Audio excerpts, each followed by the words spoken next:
Hello friends, എല്ലാവർക്കും പുതിയൊരു വീഡിയോയിലേക്ക് സ്വാഗതം. അപ്പോൾ ഞാനിന്നൊരു കിടിലൻ ജാമിൻ്റെ റെസിപ്പിയുമായിട്ടാണ് എത്തിയിട്ടുള്ളത്. ഞാവൽപ്പഴം കൊണ്ടുള്ളൊരു ജാമാണ് ഇന്ന് തയ്യാറാക്കാൻ പോകുന്നത്. അപ്പോൾ ഈ ഞാവൽപ്പഴം കൂടാതെ വേറെ 2 ഇൻഗ്രീഡിയൻസ് മാത്രമാണ് ഇതിന് ആവശ്യമുള്ളത്. വളരെ പെട്ടെന്ന് നമുക്ക് തയ്യാറാക്കാം. അതേപോലെ തന്നെ വളരെ അധികം ടേസ്റ്റും ഗുണങ്ങളുമുള്ളൊരു ജാമാണ് ഞാവൽപ്പഴത്തിൻ്റെ ജാമ്.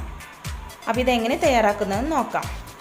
അപ്പോൾ ഞാൻ ഒരു 20ഓളം ഞാവൽപ്പഴമാണ് ഇതിനായിട്ട് എടുത്തിട്ടുള്ളത്. അപ്പോൾ ആദ്യം തന്നെ ഞാവൽപ്പഴം ഉപ്പുവെള്ളം ഉപയോഗിച്ചിട്ട് നന്നായിട്ട് കഴുകിയെടുക്കുക. അതിനുശേഷം ഇതുപോലെ ഞാവൽപ്പഴം ഒന്ന് ചെത്തി മാറ്റിയെടുക്കുക. എന്നിട്ടൊരു പാത്രത്തിലേക്ക് അല്ലെങ്കിൽ നേരിട്ട് തന്നെ മിക്സിയുടെ ജാറിലേക്ക് ഇട്ട് കൊടുക്കുക. അപ്പോൾ കുരു ഒഴികെയുള്ള ബാക്കിയുള്ള എല്ലാ ഭാഗങ്ങളും ഇതുപോലെ ചെത്തിയെടുക്കുക. മെയ് ജൂൺ ജൂലൈയിലൊക്കെയാണ് ഞാവൽപ്പഴത്തിൻ്റെ സീസൺ എന്ന് പറയുന്നത്. അപ്പോൾ ഇപ്പോൾ ഏതാണ്ട് ഞാവൽപ്പഴമൊക്കെ കഴിയാറായിട്ടുണ്ടാവും. എനിക്കിപ്പോൾ കുറച്ച് കിട്ടി. അപ്പോൾ അതുകൊണ്ടാണ് ഞാൻ കുറച്ച് ജാം ഉണ്ടാക്കാമെന്ന് വിചാരിച്ചത്. നിങ്ങൾക്ക് കിട്ടുകയാണെങ്കിൽ നിങ്ങൾ ഇതുപോലെ ഒന്ന് ഉണ്ടാക്കി നോക്കുക. പിന്നെ ഞാവൽപ്പഴത്തിന് ഒരുപാട് ഗുണങ്ങളുണ്ടെന്ന് കേട്ടിട്ടുണ്ട്. നമ്മുടെ രക്തം വർദ്ധിപ്പിക്കാനും അതുപോലെ തന്നെ പ്രമേഹം കുറയ്ക്കാനൊക്കെ ഇത് സഹായിക്കുന്നു കേട്ടിട്ടുണ്ട്. അപ്പോൾ ഇത് ഞാവൽപ്പഴം നന്നായിട്ട് പേസ്റ്റാക്കി അരച്ചെടുത്തിട്ടുണ്ട്. ഇനി ഇതൊരു പാനിലേക്ക് ഒഴിച്ചു കൊടുത്തിട്ട് ചൂടാക്കിയെടുക്കാം. ഞാവൽപ്പഴത്തിൻ്റെ ജ്യൂസ് ഇതുപോലെ ഇങ്ങനെ ഒന്ന് ചൂടാക്കി എടുക്കുമ്പോൾ ആദ്യം തന്നെ ഇതുപോലെ ഒന്ന് പത വരും. ഒരു വൈറ്റ് കളറോട് കൂടിയിട്ടുള്ളൊരു പത, അതുപോലെ തന്നെ ഇങ്ങനെ വെള്ളം ഇറങ്ങി വരും. ഈ സമയത്ത് നമുക്കിതിലേക്ക് ഒരു 4 ടേബിൾ സ്പൂണോളം പഞ്ചസാര ചേർത്ത് കൊടുക്കാം. ഇപ്പോൾ ഞാനൊരു 20 ഞാവൽപ്പഴമാണ് എടുത്തിട്ടുള്ളത്. അപ്പോൾ അതിലേക്കുള്ള പഞ്ചസാരയാണ് ചേർത്ത് കൊടുക്കുന്നത്. കൂടുതൽ ഞാവൽപ്പഴം എടുക്കുമ്പോൾ അതിനനുസരിച്ചിട്ട് പഞ്ചസാര ചേർത്ത് കൊടുക്കുക. ഇനി ഇതൊന്ന് നന്നായിട്ട് മിക്സ് ചെയ്യുക. എന്നിട്ട് കൈ വിടാതെ തന്നെ ഇളക്കി കൊടുക്കുക. തീ കൂട്ടി വെച്ചിട്ട് തന്നെ ഇതുപോലെ ഒന്ന് ഇളക്കി കൊടുക്കുക. അടുത്തതായി ഇതിലേക്ക് ചേർത്ത് കൊടുക്കുന്ന പ്രധാനപ്പെട്ട ഒരു ഇൻഗ്രീഡിയൻ്റ് ആണ് നാരങ്ങയുടെ നീര്. അപ്പോൾ ഞാനൊരു 1/2 ടീസ്പൂൺ നാരങ്ങയുടെ നീര് ചേർത്തിട്ടുണ്ട്.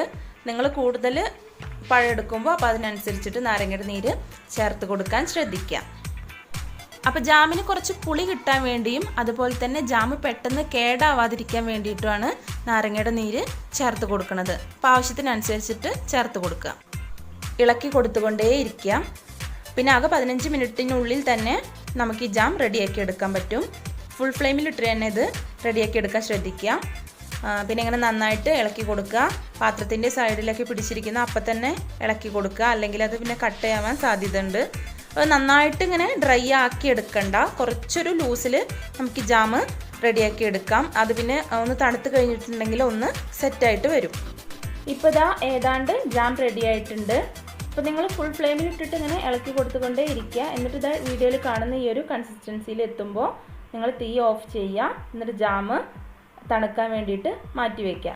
അപ്പോൾ എൻ്റെ ഈ വീഡിയോ കാണുന്നവരിൽ ആരെങ്കിലും എൻ്റെ ചാനൽ സബ്സ്ക്രൈബ് ചെയ്യാത്തവരുണ്ടെങ്കിൽ പ്ലീസ് ഒന്ന് സബ്സ്ക്രൈബ് ചെയ്ത് കൊടുക്കുക. അതുപോലെ തന്നെ അതിനടുത്തുള്ള ബെല്ലൈക്കണിൽ ഒന്ന് ക്ലിക്ക് ചെയ്യുക. അപ്പോൾ ഞാൻ ഇതുപോലെയുള്ള വെറൈറ്റി ആയിട്ടുള്ള വീഡിയോസൊക്കെ ഇടുന്നത് നിങ്ങൾക്ക് പെട്ടെന്ന് തന്നെ നിങ്ങളുടെ ഫോണിൽ നോട്ടിഫിക്കേഷനായിട്ട് ലഭിക്കും.